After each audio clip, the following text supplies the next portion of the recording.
आज हम लोग डिस्कस करेंगे रिम ऑफ पैसिफिक। ठीक है, रिम ऑफ पैसिफिक, इसको कहते हैं रिम्पैक 2024।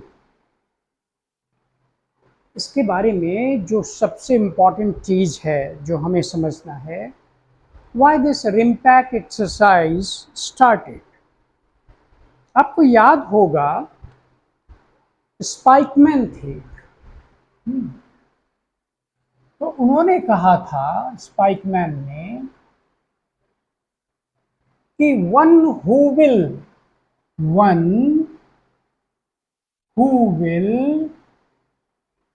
Win the rimland will rule the world land. इसका मतलब क्या हुआ? इसका मतलब ये हुआ, रिमलैंड मीन्स समुद्री किनारा। इसका मतलब है अगर आप समुद्री किनारे को कंट्रोल कर लेंगे तो वर्ल्ड के डिफेंस को कंट्रोल करेंगे। आप विश्व विजेता होंगे। You will be winner in the world. इसी थ्योरी पर बेस्ड बहुत सारे एक्सरसाइजेज शुरू हो गए, और वैसे भी इंटरनेशनल पॉलिटिक्स के लिए या विश्व में शांति स्थापित करने के लिए ये आवश्यक है कि डिफरेंट डिफरेंट एक्सरसाइजेस हों, क्योंकि वर्ल्ड में आपने देख लिया होगा कि now it has become a multipolar world. पहले तो यूनिपोलर था, US hegemony was more prevalent, सब बाइपोलर हुआ, Russian hegemony.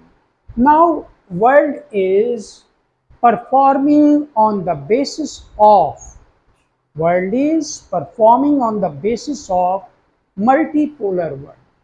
So anyway, peace is the requirement of the world. और अगर कोई देश उस पीस के साथ समझौता करता है, उस शांति को बहाल करने में मदद नहीं करता है, जैसे कि आप जनरली देख रहे होंगे चाइना। चाइना क्या करता है? इधर उधर की चीजें करके विश्व शांति व्यवस्था को हिलाने की कोशिश करता है। तो इसलिए ये एक्सरसाइज शुरू हुआ, और स्पाइकमैन जो कि पॉलिटिकल थ्योरिस्ट थे, पॉलिटिकल जियोग्राफर थे रादर, उन्होंने बोला था कि one who will rule the rimland will rule the world land. मतलब जिसने समुद्र पे कब्जा कर लिया वो विश्व पे कब्जा करेगा। तो मान लीजिए कि इसी कंटेक्स्ट में एक तरह से आजकल जो विश्व के परिप्रेक्ष्य में अगर आप देखें वर्ल्ड कंटेक्स्ट में, तो वही चीजें हो रही है सामान्यतः, उसी चीज को हम दोहरा रहे हैं। तो कहने का मतलब है कि इसीलिए रिम्पैक एक्सरसाइज किया गया। रिम्पैक एक्सरसाइज जो है रिम ऑफ पैसिफिक कहलाता है, और इसमें this is a largest defence exercise, largest defence exercise है ये। बायएनियल होता है, बायएनियल मतलब साल में 2 बार होगा। अभी भी 24 जुलाई के आसपास ये शुरू हुआ है। और लार्जेस्ट इसलिए कि इसमें वर्ल्ड के 29 कंट्रीज ने हिस्सा लिया। वर्ल्ड के, विश्व के 29 कंट्रीज ने 40 surface ships, 3 submarines, more than 150 aircrafts and 25K personnels of the world participated in that. 25,000 सैन्य लोगों ने इसमें पार्टिसिपेट किया। ठीक है, इसीलिए इसे कहते हैं कि RIMPAC is so far largest exercise. जहाँ पे 25,000 सैन्य बल भाग ले तो ऑब्वियसली वो क्या कहलाएगा, सबसे बहुत ही बड़ा हुआ होगा। अब इसमें जो जानने योग्य मुख्य बातें हैं कि भारत ने भी हिस्सा लिया है, इंडिया ऑल्सो पार्टिसिपेटेड। तो इंडिया का जो मेनली है P-81 petrol aircraft, P-81 aircraft ने हिस्सा लिया, और दूसरा जो है INS शिवालिक ने हिस्सा लिया है।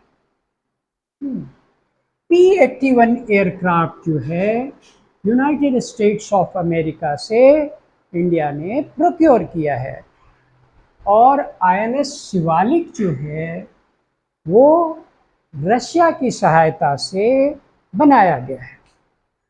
INS शिवालिक जो ऑपरेट करती है वो एक टेक्नोलॉजी पे ऑपरेट करती है, और उस टेक्नोलॉजी का क्या नाम है?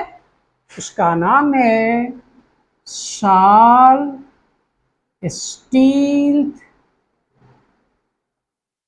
फ्रिगेट। क्या नाम है इसका? साल स्टील फ्रिगेट। ये एक टेक्नोलॉजी है, और इसकी खासियत क्या है इस टेक्नोलॉजी की? What is the merit? तो merit is it can deceive radar and sonar. उसको भी धोखा दे देता है ये, उसको भी चकमा दे देता है। इसका कहने का ये मतलब है it can easily access to the area of enemy। अगर एनिमी पता भी करना चाहे तो पता नहीं कर सकता। यही इस टेक्नोलॉजी की खासियत है। तो INS शिवालिक जो है उसने भी पार्टिसिपेट किया, जो कि साल स्टील फ्रिगेट टेक्नोलॉजी से चलती है। समझ रहे हैं आप? अच्छा, साल स्टील फ्रिगेट टेक्नोलॉजी जो है यानी INS शिवालिक जो है वो एक कोलैबोरेशन से बना है, और उस कोलैबोरेशन में कौन है? तो एक तो मिनिस्ट्री ऑफ डिफेंस, उसके बाद गोवा शिपयार्ड, और कौन है? मोस्ट इम्पॉर्टेंटली जो रशिया का जो एक ये है, उसका नाम है रोसबोरोन एक्सपोर्ट। ये कंपनी है, क्या नाम है? रोसबोरोन एक्सपोर्ट कंपनी। वो इसकी मटेरियल और डिजाइन पार्ट हैंडल करती है, और इसमें जो इंजन लगा हुआ है, इंजन वो यूक्रेन की है। इस शिप में जो साल स्टील टेक्नोलॉजी से जो शिप बनी हुई है, इसमें जो इंजन लगा हुआ है वो जोरिया मास प्रोजेक्ट, जोरिया मास प्रोजेक्ट, ये इंजन लगा हुआ है इसमें और इससे बना हुआ है। तो ये सारे लोग मिलके जो है INS शिवालिक की तरह शिप तैयार करते हैं। और रिसेंटली इस इंडिया जो है रशिया से ओवरऑल डिज़ाइन और मटेरियल रशिया का है, तो रशिया से ही इंडिया परचेज कर रहा है। तो इसमें जो है रिसेंटली 6 फ्रिगेट को खरीदने की बात हुई है, जिसमें से दो का नाम है, एक तो तुहील जो कि आ चुका है, एक कमाल है जो कि आने वाला है। तो 2 फ्रिगेट तो आ गई है, और बाकी और भी 4 आने वाले हैं। तो कहने का मतलब है कि INS शिवालिक और P-81 एयरक्राफ्ट जो यूएस से इंडिया ने प्रोक्योर किया है, इसने भी पार्टिसिपेट किया है। मतलब इंडिया हैज़ ऑल्सो पार्टिसिपेटेड। इस तरह के और भी एक्सरसाइजेस हुए हैं, जैसे आपको मान लीजिए कि फ्रीडम एज एक्सरसाइज, फ्रीडम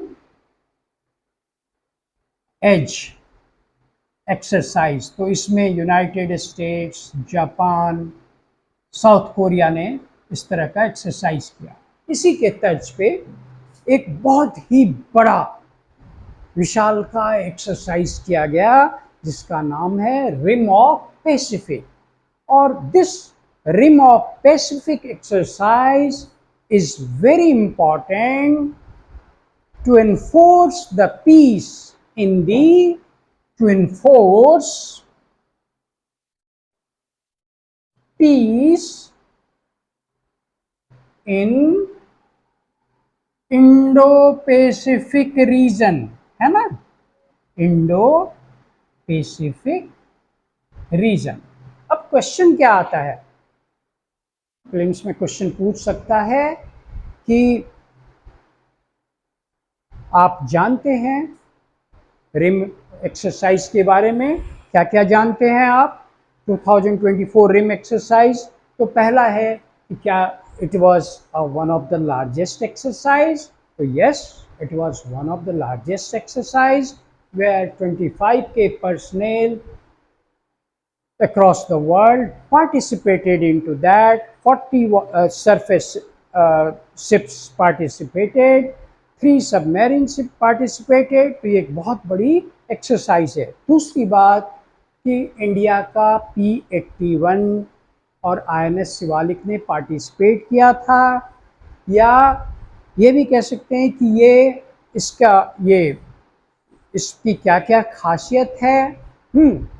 जो आपका ये INS शिवालिक है वो साल स्टील फ्रिगेट है, तो इसकी क्या क्या खासियत है, किस तरह के इंजन से बना हुआ है, ठीक है।